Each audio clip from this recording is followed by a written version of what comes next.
I was in like early years, like kindergarten. I looked at the teacher, maybe she shouted at me, and she became blind. What? They get me, put me in a cave with dead bodies, lock it for 3 days and 3 nights. Now, because of the people who were praying around him, he could ascend in the spirit and become like an authority. She hits me in the palm, and she's not saying a word, just looking at me. Then I knew now it's battle. Because I had never encountered such kind of power.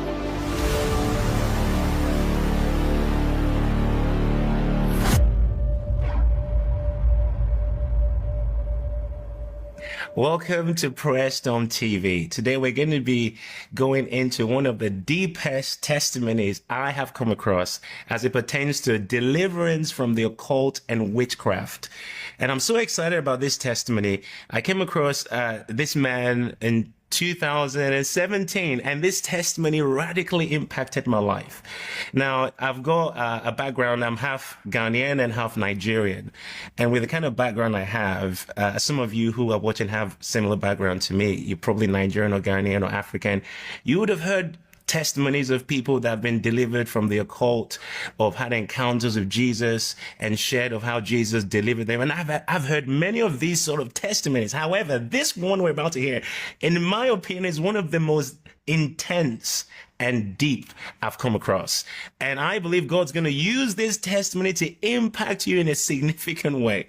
So I want you to stay tuned. Now, our guest today, we actually had to fly him all the way from Uganda to capture this testimony. Because when I heard this many years ago, I was so impacted. I got connected with him, and we've been relating for a few years. And the Lord made it possible for us to be able to get him over to Manchester. So for the first time, it's his first time in the UK, and I'm excited that we're going to get to hear from him today. So would you welcome with me, James Kawalaya from Uganda. James, it's good to have you in Manchester. Amen. I thank God that I'm here, and this is my first time to be in the UK, and the timing of the Lord is the best. I know this is the first time also I'm recording my testimony in its fullness. Must have been sharing in different platforms, but this is the first time I'm sitting in a recording to share my life testimony. So I thank God for this opportunity. And oftentimes when I'm sharing my testimony, it's like I'm going back through those experiences. I need a grace. Sometimes the pain returns, the pain of the thing that I went through. But I thank God that now, after many years now, it's 23 years since I gave my life to Jesus Christ. Wow. And the 23 years has been amazing. I have seen the goodness of God. And also, as we start this journey, I want to tell the people that the purpose is to glorify Jesus. Not the devil, not what the devil can do or what he has done. But at the end of the day, Jesus is the winner. Yeah. So that's why. So I'm glad that I'm here. I'm so excited to have you here in Manchester, because as we go into the details of your testimony, I'm going to be asking you questions about, things that have happened in your past. And as you share them, there'll be things that, I'm sure lots of people may not even understand, because we have lots of people watching. People from African backgrounds may be able to relate. Some of you watching are from Western backgrounds, and you might not understand some of the depth of the occult. In fact, some of these things will blow your mind when you hear, the depth to which people engage in dark activities. But I know, just as James said, God is going to use this to glorify his name. And I also want to point this out before we go into this testimony, that right now you're a pastor. You lead a church in Uganda, and you're used in incredible ways by God in deliverance ministry, miracles, and God moving. In fact, primarily you're an intercessor. You're used in strategic. Do you just want to just give us an idea of some of the things you do right now? I am leading a ministry called Lifeway Institute of Deliverance. What we do and what God has called me to do is to strategically train intercessors to pray and take over territories for God. So mostly I'm not pastoring the church, though I started the church. We are having other pastors pastoring the church. We're also running a Christian television station in Uganda, Worship Television, just for worship and prayer. One of the things the Lord told me to do after encountering Jesus and seeing the power of prayer.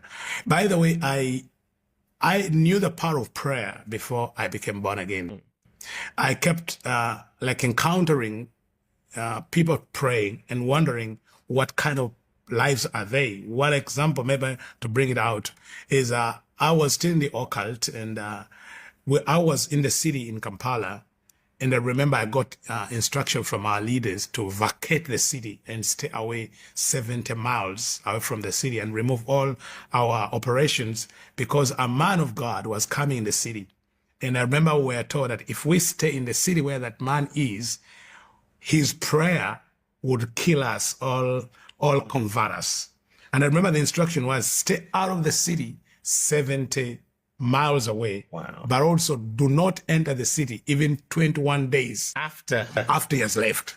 So I was still in the occult, and I was like, what kind of power is this? Because I knew the power, I knew Satan, I knew I had been all in these kind of powers. But then we were being warned not be around that man's, where he is in the city. That man was Maurice Cerullo. So he was coming in the city, and I remember we were told, stay out of the city 70 miles away and do not enter the city another 21 That's days. incredible. Because even after 21 days, his power, the effect of his power remains in the atmosphere after 21 days. Wow. He has been in the city. So I knew the power of prayer. So when I came to Christ, the Lord was telling me, okay, you have seen the mistakes, the errors, because one of the work I was doing before I came to Christ was fighting churches and breaking churches. And the Lord was saying, now, you know how you broke these churches, and you know what were the errors and the mistakes and the weaknesses. So can you train an army of intercessors all over the world to bring out, to stand and take territories? Wow. So we are working with nations like Sri Lanka. We will have work in Sri Lanka. I work in Singapore. I work in Botswana. I work in Gabon. And a few places where we've been doing. You've been in Europe to a few places as well. We're having a work in Munich. We're doing a great work in Munich to raise intercessors and train young people to intercede, and then they take over the nations in prayer. So one of my calling, people call me apostle as pastor, but my call is an intercessor. That's Amen. So I don't know if you can call me intercessor, James. I like that. I like that. So now let's go back to the beginning. What are the earliest memories you have? My memory, when I was around 3 years, I realized in my home I was living with my mom and my uncle, the brother to my mom, and no one else. And it was strange because I was wondering why other people don't come to our home. Later I realized that when I was 3 months old, my father and my sisters left the home and did not return because of the strange things that were happening in the house, in the home. Now, I don't know what happened, the strange things. I didn't see, unless when my mother told me my story. But when I was 3 years, the event that I can remember is the death of my uncle. And when I began now my initiation into witchcraft, when I was 3 years. I want us to come back to the death of your uncle, but before we come back to that, can you tell us what happened before you were born? Because this is really a critical part of understanding your journey. Give us an idea of what was going on with your mom and a marriage and her desperation to have a son that laid the foundation for you to come into this world. I came to hear this story when I was around 12 years, to hear the story of my birth and why I was strange. Now, by the age of 12, I was already deep in the occult. I'd been made a trainer of witches when I was the age of 9. At the age of 7, I was a territorial witch in charge of a territory. I had strange powers. People older than my mother could come and bow to me. Politicians, businessmen, for powers. So I kept wondering, where did I get all these powers? Where am I strange? But my mother kept taking me to different witch doctors for help, to be delivered from those powers. But several times we could go to these places, to the witch doctors, and the witch doctors could chase my mother away, claiming that when she takes me to them, I steal their powers. So like even the witches, the sorcerers, the diviners, even they hated me because they were, this baby has strange powers. So my mother decided to take me to a man in Pemba. Pemba is in Tanzania, in the Indian Ocean, it was called a sultan. So in this journey, she said, I'm going to take you to this man, and this man is going to help you. So that's when I asked. I remember we were in Dar es Salaam, we were on the port trying to get a ferry to go to Pemba. And I asked her, but Mom, tell me something. Why am I strange? And I could see when I remember I looked at my mother, and like this time she was desperate to tell me and say, please, can you not interfere with where we're going? Can we, please don't interfere. So like to convince me not to interfere, my powers, the power I had as a boy, for where we're going. So she had to tell me the story of my life, how she ended up in this.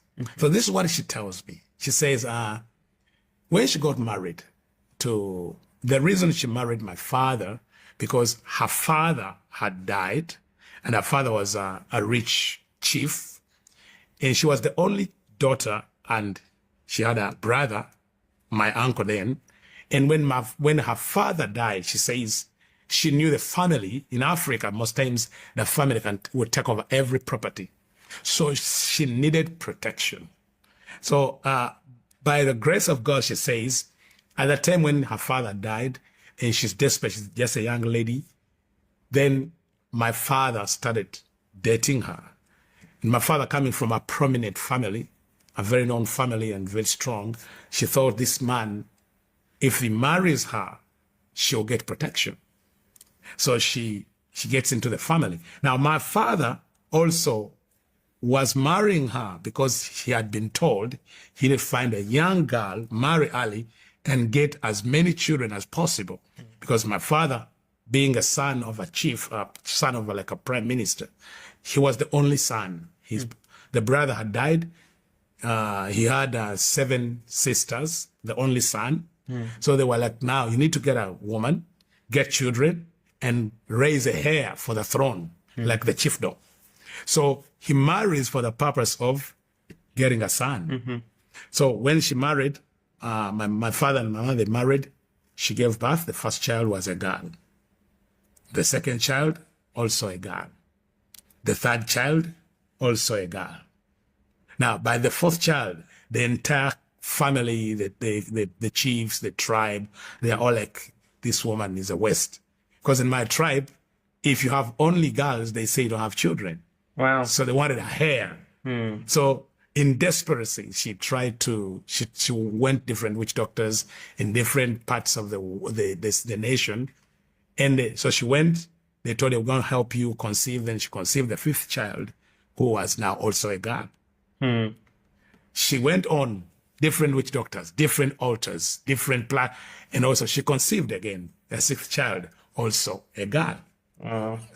And she tells me that she was so desperate because she knew if she can't get a son, she will lose the marriage. And now her life will be wasted. Though at that time, she told me that someone told her that there is someone who can help her conceive a son. She had gone to all kinds of altars in Uganda and outside Uganda. She had traveled different parts and gave different sacrifices. She had the money. She could sell her properties to travel different places to help her conceive. So on this particular journey where she went, she was told to go to a forest in Tanzania. There's a place in Tanzania, northern Tanzania.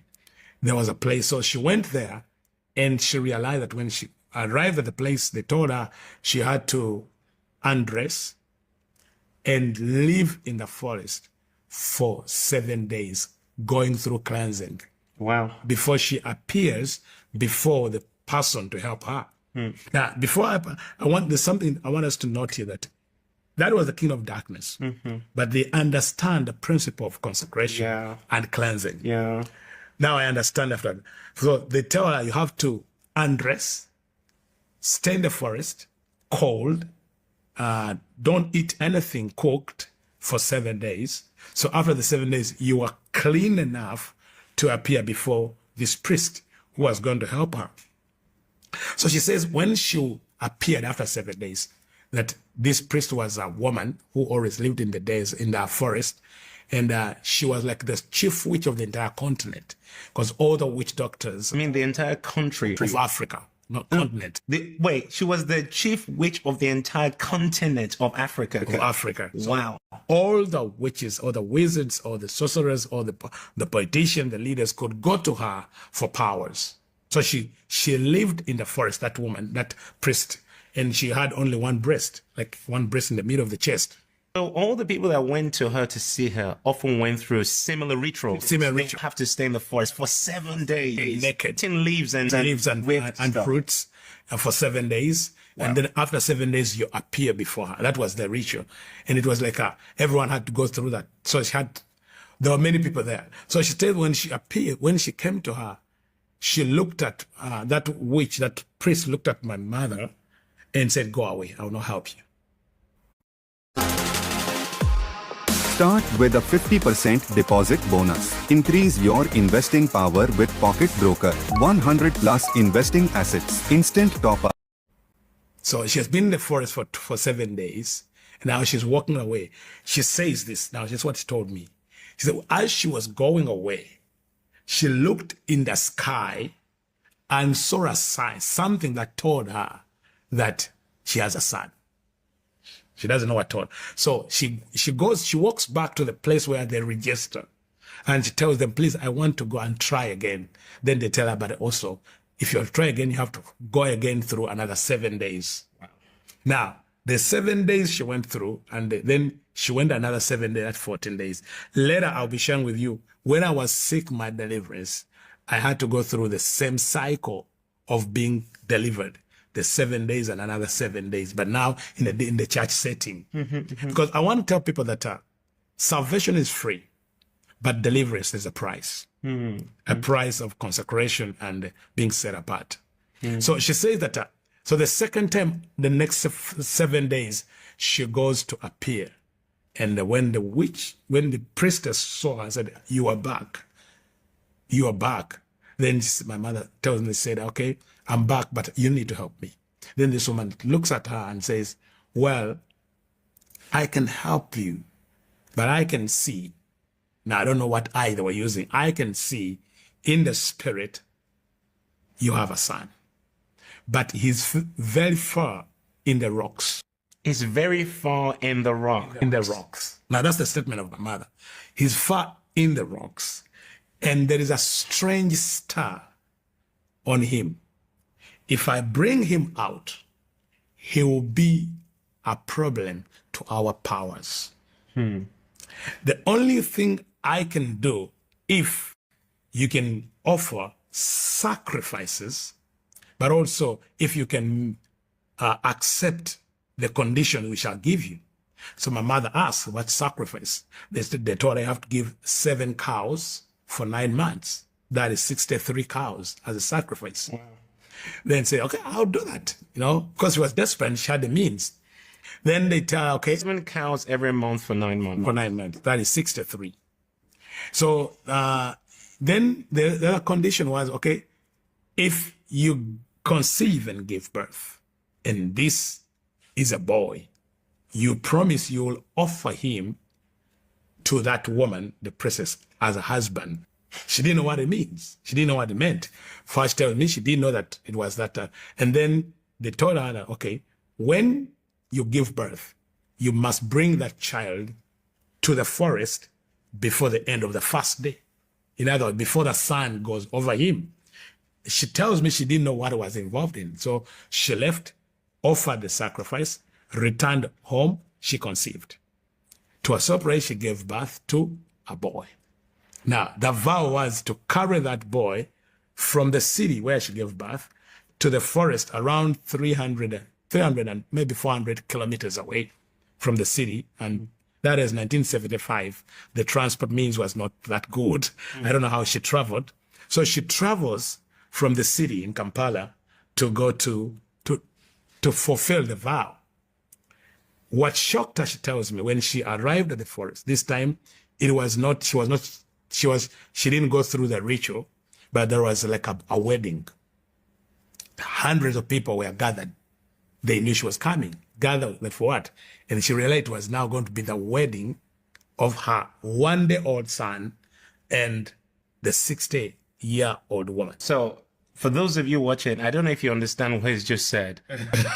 On the day he was born, on the day you were born, you were married to A 60-year-old witch. a 60-year-old witch that was the Grand Master Witch for the continent of Africa. That is mind-blowing.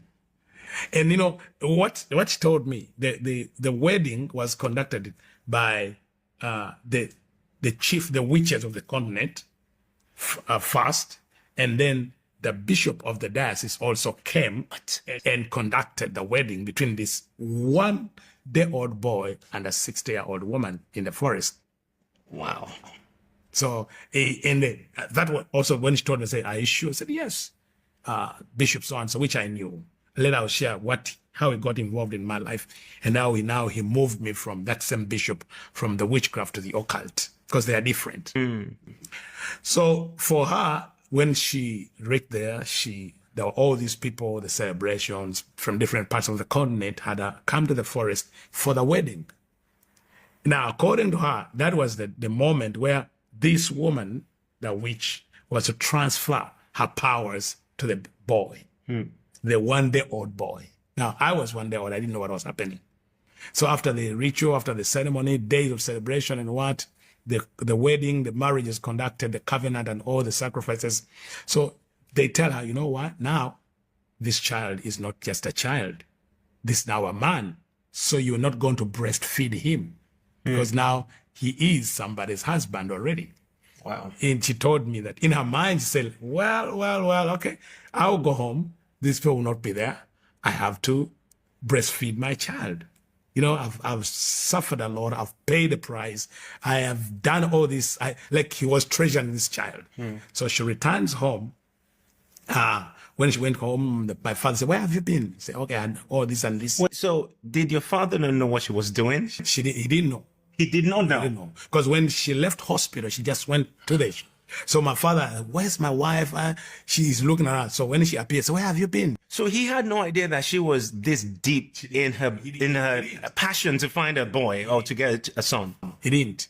The only thing he knew, my mother could disappear for days, and you know where he has gone.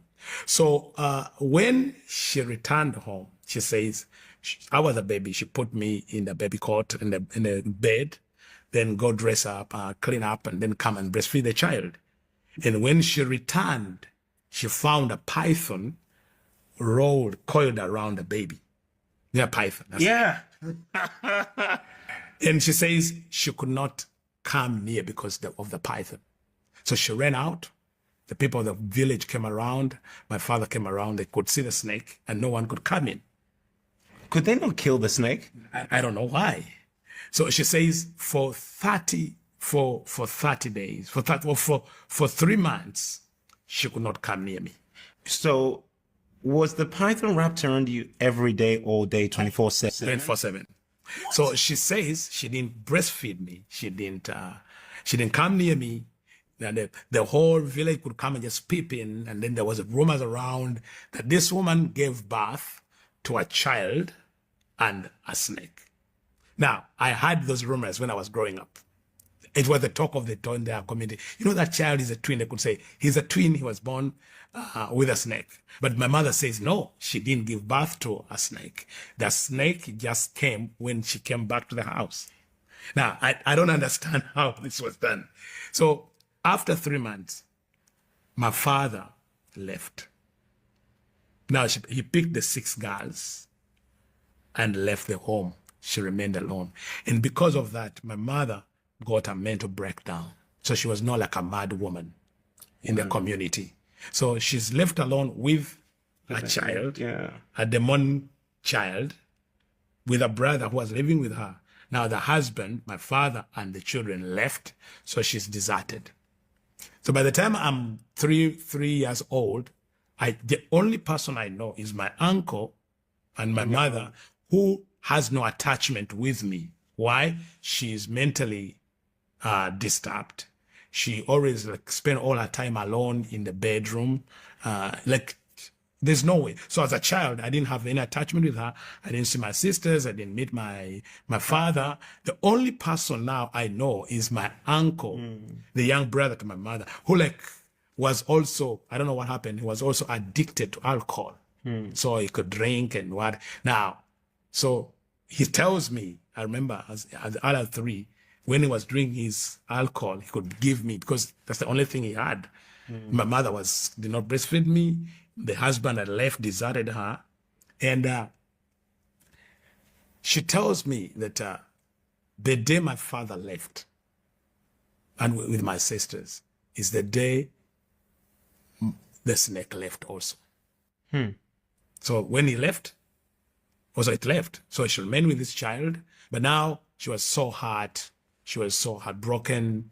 And then she got into a mental breakdown because of the husband leaving her. She's alone. And so as a child, I'm in that house with only my uncle. Like all the community, the relatives, the people in the community, no one comes to our home because the talk of the community, the talk of the village is in that house. It's a snake. There's a snake. Yeah. And there is a boy who was born. So you had no connection with anyone else apart from your mother, who was mentally unstable, and your uncle who was, a drunkard, who was struggling with alcohol addiction.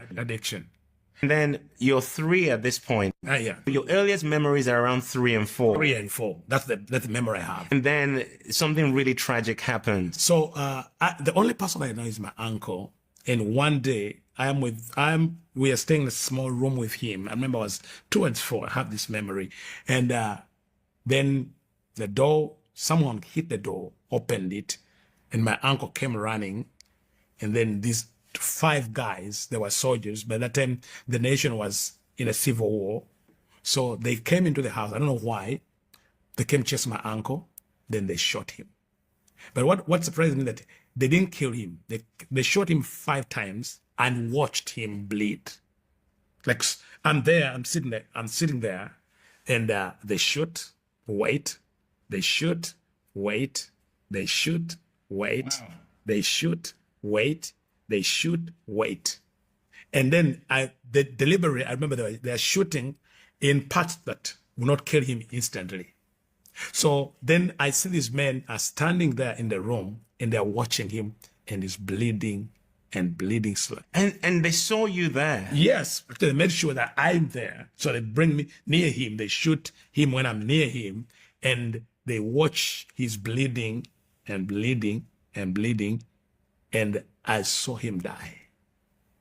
So like he bled for like 2 hours. They're there watching, and when like he stopped like groaning and crying, and then he slowly died, and that way I blacked out. So when I blacked out, when I woke up the next morning, the people in the community had come around to see what happened. I realized I'd become a different person. I realized by that time something had left. The human, like I was not human. From that time until I got born again at 24, my greatest joy was to cause misery. I was a sadist. I enjoyed causing trouble, killing. I enjoyed like seeing people suffer, and that could bring me joy. But I can trace that happened the day my uncle. Like now I've understood after I became a Christian, when I was going through my healing, because I got saved, but the healing took time. It took like 10 years to be healed. My healing, especially deliverance and healing, took 10 years because parts of my life were fragmented. See, so a part of your soul. Now I later understood that at that moment a part of my soul was trapped, and later I realized that after I got married, because when I got married I could not relate with my wife as husband and wife. Wow! So I went in prayer, and then the Lord took me to that moment when I was 3 years and showed me when I blacked out what happened, because God is all-knowing. Jesus is all-knowing. So to deliver me, he had to show me what happened when I blacked out, what happened to my soul, where was I trapped. So when I got married, I married when I was 36, very late. So I was a 36-year-old man but my soul was 3 years. So I remained trapped at 3 years. But now I was a man with a body, even born again now, got married, but I could not relate with my wife as husband because I had been because of that trauma. that trauma. So when that happened, my uncle was dead and I became a different person. Those people in the occult came to my mother and say, you know what has happened to your brother? It's because we want this boy. You have to give her now officially to us. You have to surrender him to us. So she tells me, but now this one I remember it. She got me, and there is a place where this the headquarters of the occult in our nation. It's like a cave. They said it's like a cult, as if they believe in God but not God. They don't believe in the Bible. It's like a cult where politicians go and even religious leaders. So she takes me to this place. This place, like it's a cult, like a religion. Now, when their leaders die, they don't bury them. They embalm the bodies and pile them in a cave, the dead bodies. So she took me and handed me over to those people. Now, remember my uncle is dead. I have this pain. And now the only person I know now remaining is my mother. So she hands me over to these people who I don't know. They get me. Now, remember, I have the trauma. Just lost my uncle. Put me in a cave with dead. Lock it for 3 days and 3 nights without food, without water. And how old are you at this point? Now towards 4. It's just a few weeks from the death of my uncle. Wow. So now I remember the pain and the betrayal I felt as a child, that now my only mother, the one who I thought could protect me, has handed me over to these people who have now locked me in a cave with dead bodies, pitch dark, day for 3 days, hungry without food. Now, so